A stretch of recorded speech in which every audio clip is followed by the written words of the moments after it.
I'm Dave Evans, and I help with this guy named Bill Burnett, my partner in crime. Bill can't be here today, but Bill will be standing there. And 10 years ago, we founded this thing called the Stanford Life Design Lab. So what do we do at the Stanford Life Design Lab? Well, of course, we teach classes. We teach classes to a whole bunch of people. We teach designing your life to juniors and seniors. We teach designing your Stanford to freshmen and sophomores. We teach designing the professional to masters and PhD students and postdocs. We teach everybody. We teach about 15, 20% of all the students at Stanford. Now, these are smart people.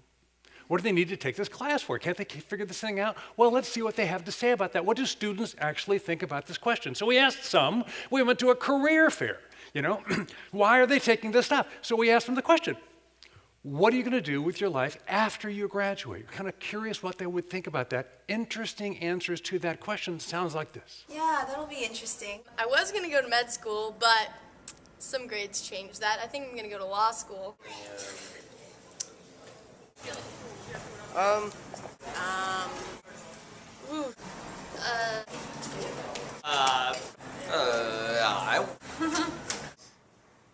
My personal favorite right there. I have no idea. Okay, what's going on here? Now, we did not wait all day long for these 7 clueless Stanford students to make them look bad. Okay, this is very easy material to get. Don't forget, they were at a career fair.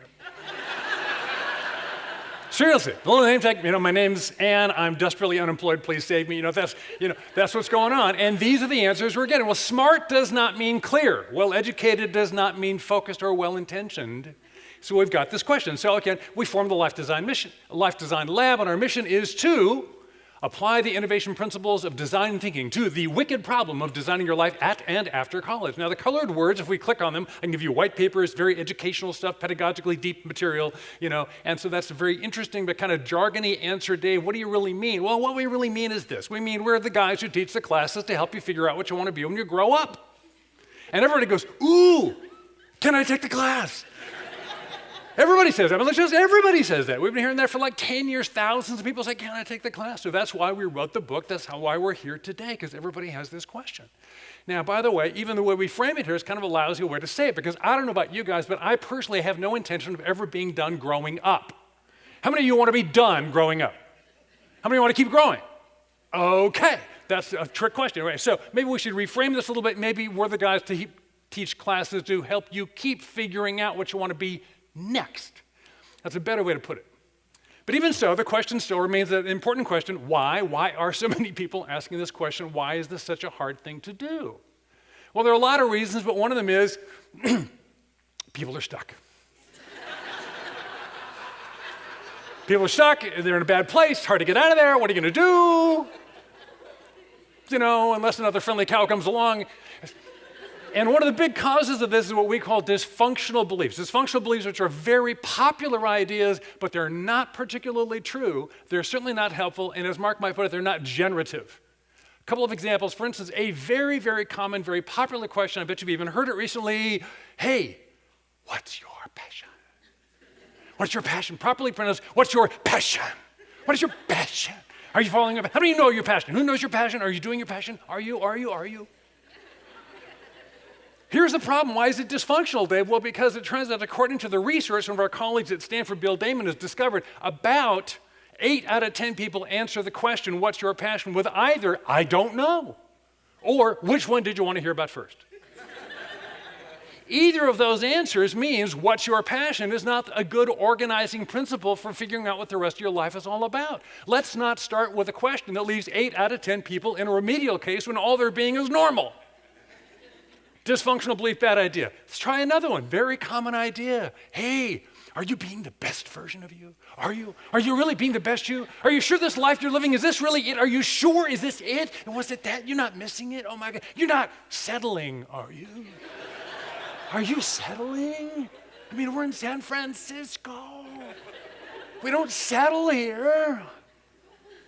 Here's the problem. There's an old business phrase, the good is the enemy of the better, and the better is the enemy of the best. Are you being your best? Are you being your best?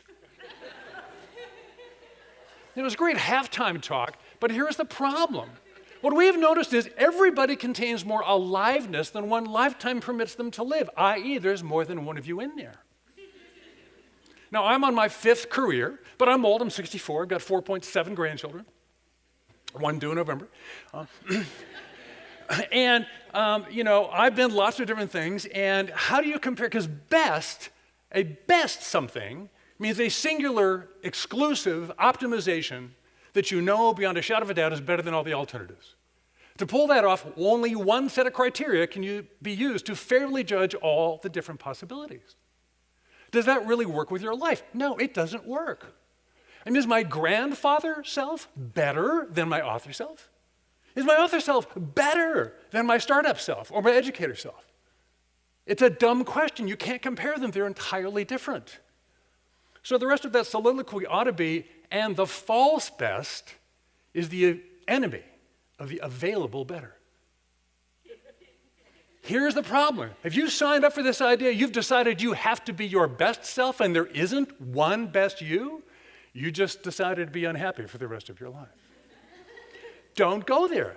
Let's don't go there. It's a bad idea. Let me demonstrate how this actually works, because what I want to do is actually ask a question. We're going to find out now. We do this all the time. How many lives are you? Perhaps I should explain the question. We're going to do a little experiment now. It's called a Gedanken experiment. That's a technical term for a thought experiment in German. And sometimes you do them in your head because you can't do them anywhere else. You have to do them imaginally. So let us imagine that, in fact, we've now proven, indeed, it's a multiverse. There are infinite parallel universes out there in the cosmos, angstroms apart in the 19th dimension, if we but knew how to measure it. But they're out there, trust me. Thing two, we've figured out that we can do concurrent consciousness by deploying wormholes and string theory. So there are infinite universes, and you're present in all of them, and you can be consciously aware of all of you at the same time. How cool is that? But there's one really strange thing about the multiverse. You have to reserve a place in advance. It's kind of like open table. You got to call ahead. So to get into the multiverse, we just need to know how many of you would like. You can have as many as you want. All the different versions of you, and this is not like Wolverine who gets older and everybody dies on him and he has to start over and again. No, everybody's there, it's all fine, you're healthy, everything you need is there.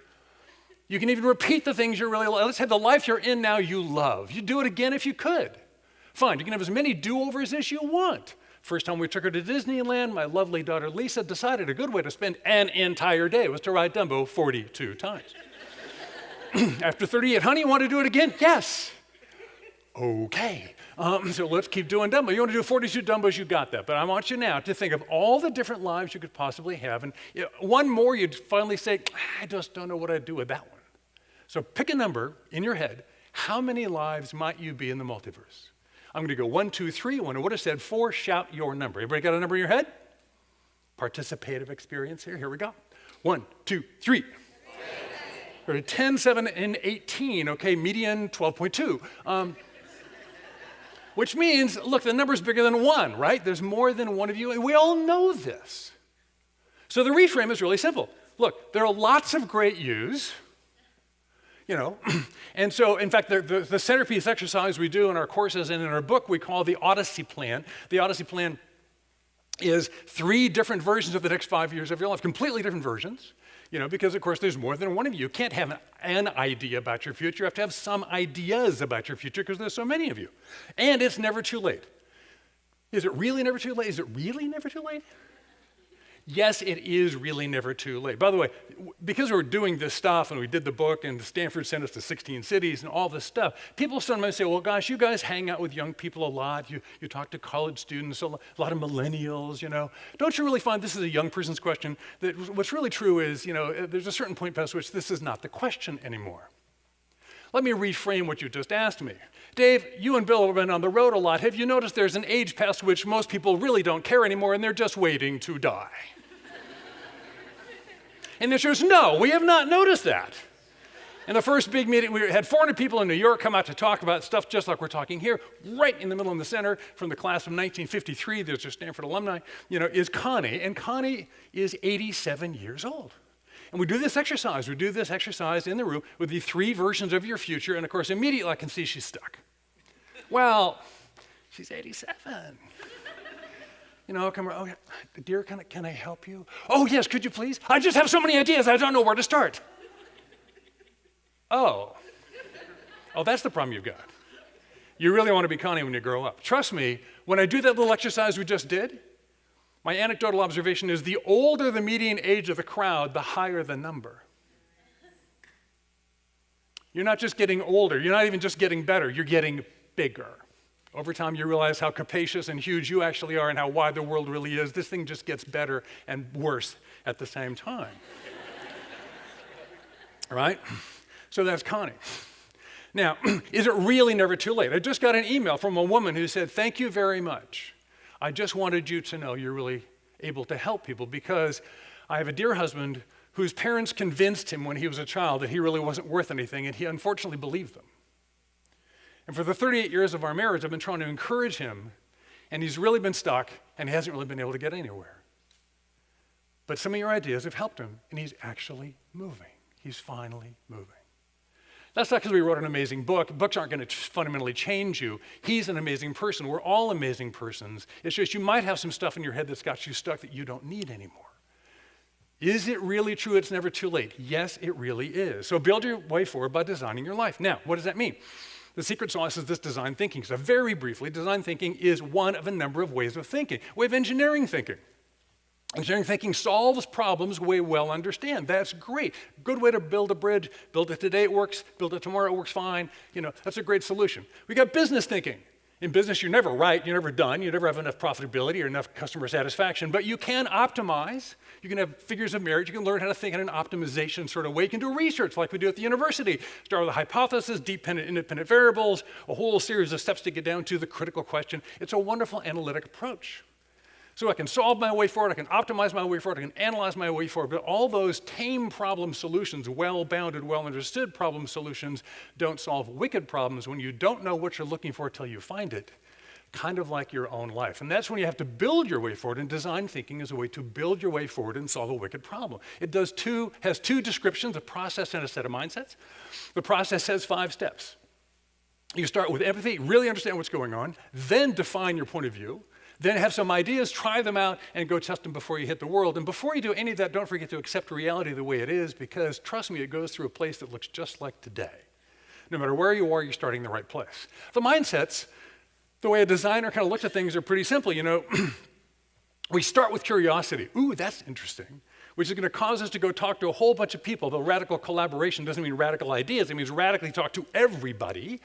And in so doing, I'm probably going to get a new point of view. I'm going to reframe the way I think about some things. I'm going to keep the process steps in mind so I get neither ahead of nor behind myself. And eventually, when in doubt, do something. Quit thinking and analyzing, go do stuff. We build and we do to think. So what is this designing a life? What do you guys actually talk about? Well, it's a whole bunch of stuff. It's all that. That's way too much. Okay, so could you have simplified that, Dave? Could you knock it down? Well, yeah, there's 3 things. Get curious, talk to people, try stuff. That's really it. Now, let's take these one at a time. Get curious. Curate your curiosity by pursuing latent wonderfulness. You want to know what it looks like if you've curated your curiosity? Curating curiosity means you live to the kind of life like my friend Stu did when he was well into his 90s. And he was dying. He was home in hospice care. And he was fidgeting a little bit, and he looked like he might have been in some pain. And his daughter said, "Dad, do you want me to hit the morphine button?" He says, No. Only get to do this once. I don't want to miss it. That's serious curiosity. I wonder what my death is going to be like. That's going to be so interesting. That's the guy that's curated his curiosity. But now to make this thing accessible, that's not at the end of a guy that already knows how to do it. How do you build this? Well, let's use a story. We'll use a story of particular life. We'll illustrate this through, in the book we call her Clara. In life we call her Claudia. I happen to know this story rather well because she just happens to be my wife. Okay. Nepotism notwithstanding, it's a great illustration of how to do this thing right. So in curiosity, by the way, she starts out by being curious about the fact that what do I do now? Because she did exactly 2 things for 30 years, raised her kids and made the money, single mom. Kids graduate, move toward retirement, haven't got a single idea what to do with myself, haven't got a single passion, haven't got a plan B, have got nothing. So what do? I decide the world is full of interesting things and I'm going to start being aware of what I didn't used to notice. And oh, by the way, the only thing I can remember is I used to be a feminist and I still am actually, and I think that's really important. So I bet the women thing is important to me. So she just starts noticing and looking. And she bumps into a thing called the California Women's Foundation, and she talks to some of these people. She is sitting at the coffee hour at church, and somebody announces there's a mediation class. She goes, ooh, that's interesting. What is mediation anyway? And off she goes. And those curiosities begin to curate and turn into talking to people. Now, when you talk to people, what do? You get the story. It's not about getting the job. It's not about getting the money. It's not about getting the transaction. It's just about get the story. When you talk to people, you're just getting the story. So she does that. She gets the story from the mediator and finds that really interesting and gets invited to maybe take a class and come observe. And she goes to the Women's Foundation, meets with the president, sits in on a meeting, gets invited to come.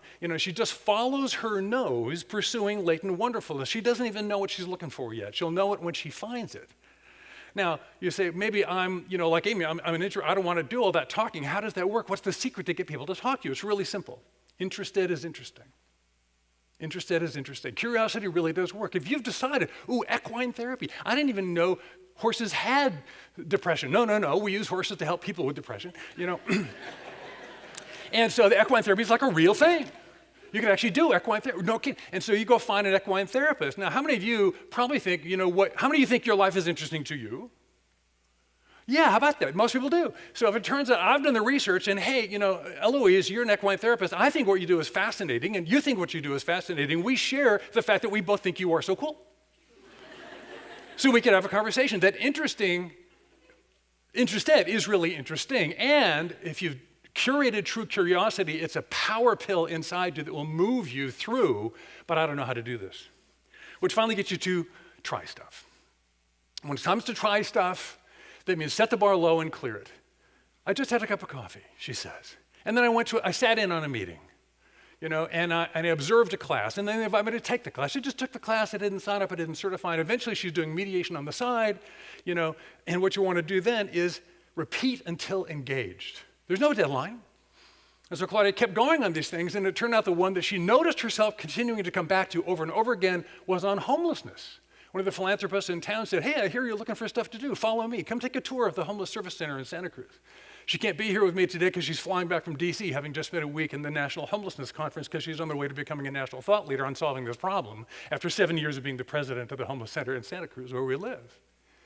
So repeat until engaged, and that's what it means to design your life. And what we're really saying is we're designing our aliveness. The whole point is by getting curious, curating that curiosity proactively, the same way Stu did and the same way eventually Claudia did, in a very accessible way. And then talk to a bunch of people. It's all about the people. You're hearing the social connectedness from all of us. And then try stuff and keep trying stuff until you notice, I'm actually doing stuff. And that's the way you can design a long and joyful life. Okay, I'm just about out of time. In fact, I got 11.2 seconds. So wrapping this thing up, why does this work? What's this all about? Well, it's really about this human-centered design thing. Design thinking was called human-centered design when it was conceived in the 60s. It's all about what works for people. So applying a human process to the human life, real thing, real tools for real people, that's what it's all about. So in designing life, we're just trying to do this a little more humanly. And the feedback we're getting is that more human approach is leaving people more hopeful and a little better helped. So as we ask the question about longevity, what kind of life are we trying to help people experience? We're probably coming up with things like, how can we want people to be more passionate and balanced and superpowered and connected and kale-loving and innovative and just plain dazzling. Let's have long, dazzling lives. That's great, but can we not lose our focus on being a little more human? And if we pursued that, that would be a worthy thing. Thanks.